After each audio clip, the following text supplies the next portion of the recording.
दो चीजें, कंचन और कामनी, ये दो चीजें संसार में भ्रमण का कारण है। कौन कौन? कंचन और कामनी। टोडरमल जी साहब से पूछा गया कि लोगों को शरीर में आत्मबुद्धि क्यों होती है आखिर? क्या पूछा गया? लोगों को शरीर में आत्मबुद्धि क्यों होती है?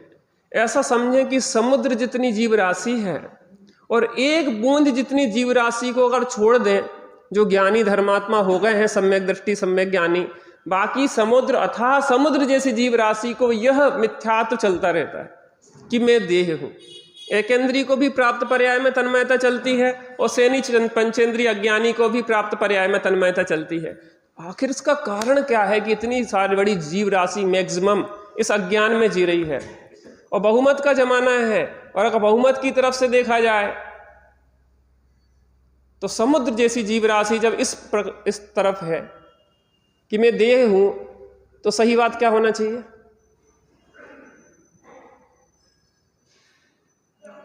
लोकतंत्र का जमाना है, वोटिंग करवा लो आप,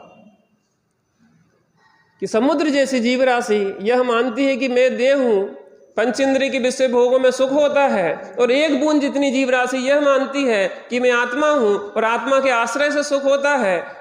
कौन सी बात सही? वोटिंग करवाओ।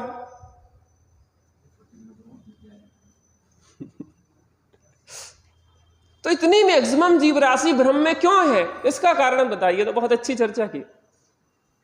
तो ने कहा देखो क्या है, यह जीव कोई ना कोई शरीर धारण करता है। मैं थोड़ा भाव बता देता, शब्द सा ना लेके उसको आगे पीछे भी खोलता हूं थोड़े विषय पे। तो मैक्सिमम जीव राशि जो है वह अज्ञानी है। कैसी है? अज्ञानी है। अनादिकाल से कर्मों का संबंध है, और कर्मों के संबंध से नाना प्रकार की देह प्राप्त होती है, और देहों में 5 इंद्रियां होती हैं, और 5 इंद्रियां को जो खुलती हैं उनका विषय होता है पुद्गल होता है। वो 5 इंद्रिय जो विषय ग्रहण करती हैं वो बाहर की ओर जाती हैं।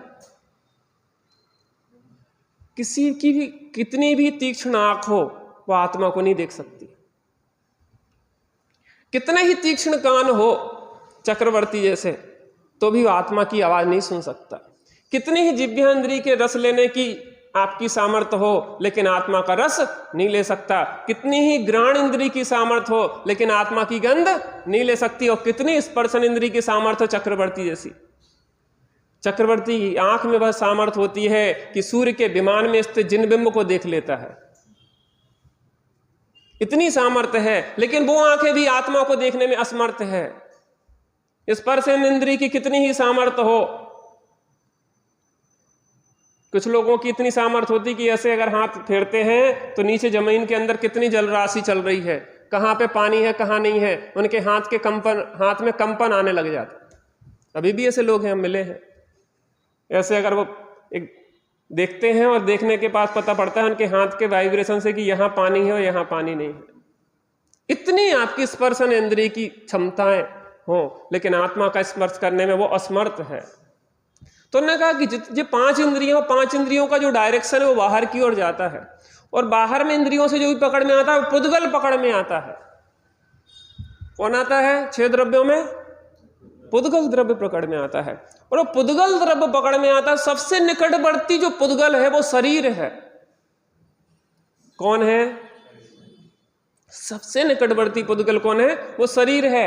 और शरीर और आत्मा के निमित्त नैमित्तिक घनिष्ठ संबंध है। हम जो विकल्प कर रहे हैं, ध्यान से सुनना, हम जो विकल्प कर रहे हैं वैसे ही दंत तालु होठों का घर्षण होना, टकराना, और वैसे ही शब्दों का निकलना, कितना सघन निमित्त नैमित्तिक संबंध है इसमें। वैसे ही हमारे हाथों का डायरेक्शन होना, वैसे ही शरीर का पूरा मूवमेंट होना, वैसे ही 5 इंद्रियों का कार्य होना। आत्मा का योग और उपयोग, आत्मा ने विकल्प किया और उस विकल्प के अनुसार जिस शब्द बिल्कुल ज्यों के त्यों निकल रहे हैं। आत्मा नहीं बोल रहा। भाषा वर्गणा शब्द रूप परिणमित हो रही है, भाषा वर्गणा का भी उसी रूप परिणमित होना, और यहां दंत तालु होठ का घर्षण होना। कितना निमित्त नैमित्तिक घनिष्ठ संबंध। हाथों का भी वैसे ही हिलना, ओंठों का भी वैसे हिलना, वैसी शरीर का पूरा मूवमेंट होना। इसलिए सामने देखते हैं तो पूरा शरीर बोलता है। कल आप दूर सुनते हैं तो शरीर नहीं, आप शब्द सुनते हैं, और सामने सुनते हैं तो उसका पूरा मूवमेंट दिखता है। तो सामने जो दिखता है वो ज्यादा व्यक्ति को प्रभावित करता है, अकेला सुनना प्रभावित नहीं करता। इतना घनिष्ठ निमित्त नैमित्तिक संबंध टोडरमल जी साहब कह रहे, तो जीव को यह भ्रम हो जाता है कि मैं शरीर हूं। क्या कहा? कोई बताएगा इस प्रोसेस को कि क्यों इस जीव का शरीर में एकत्र होता है, मैक्सिमम जीव राशि का?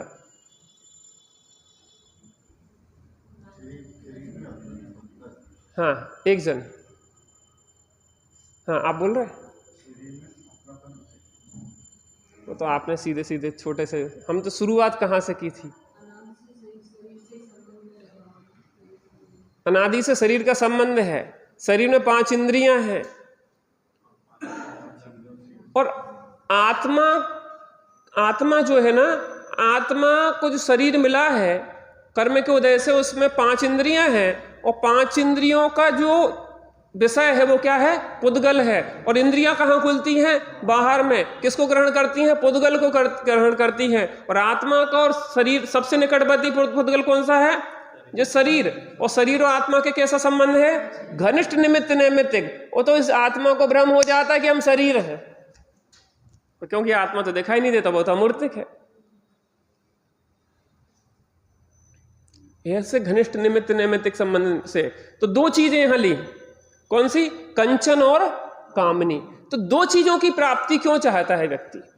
एक तो कामनी, शादी के लिए इतना उतावला होता है, यह इतना उतावला होता है।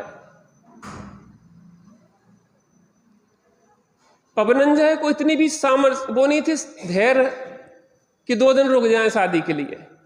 इतनी उतावली थी को अंजना को कैसे कब देख लें, जल्दी से जल्दी, चलो प्रहस्त देखते आते हैं। इतनी उतावली है। काय के लिए? कामिनी के लिए। व्यक्ति सोचता है शादी हो जाए, कैसी हो, लूली हो, लंगड़ी हो, बेरी हो, ऐसी हो, वैसी, बस घर बस जाए। क्या हो जाए? घर बस जाए। घर बस जाए। मैं जी कह रहा हूं, क्यों होती है कामनी की इतनी इच्छा? उसके पीछे जाएं। कामनी पता क्या करती है?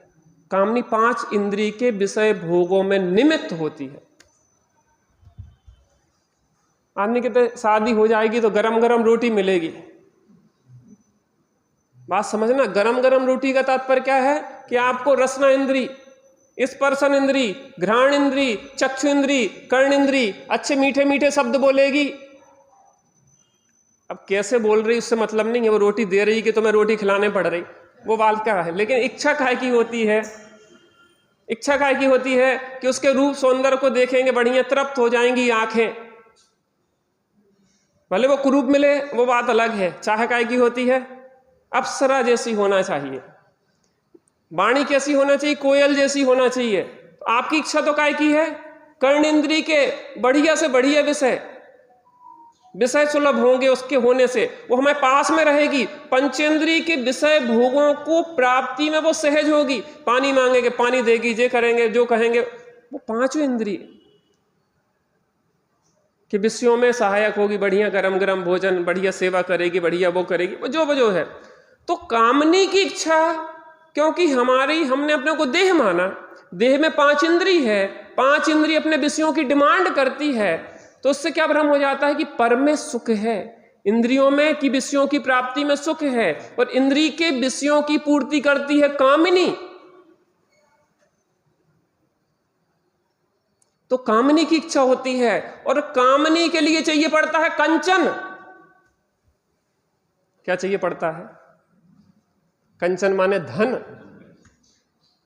क्योंकि एक बार मांग भरी है, अब जीवन भर मेरी मांगे पूरी करो, जीवन भर मांगे पूरी करते रहना पड़ता है। तो कामनी के लिए चाहिए पड़ता है धन, इसलिए व्यक्ति धन का अर्जन करता है जी जान लगा के। और यहां आचार्य या मुनिराज पद्म पर मलधारी देव यही सतर्क कर रहे हैं कि मुक्ति मार्ग में ये 2 चीजें ही तुम्हारे लिए बाधक है।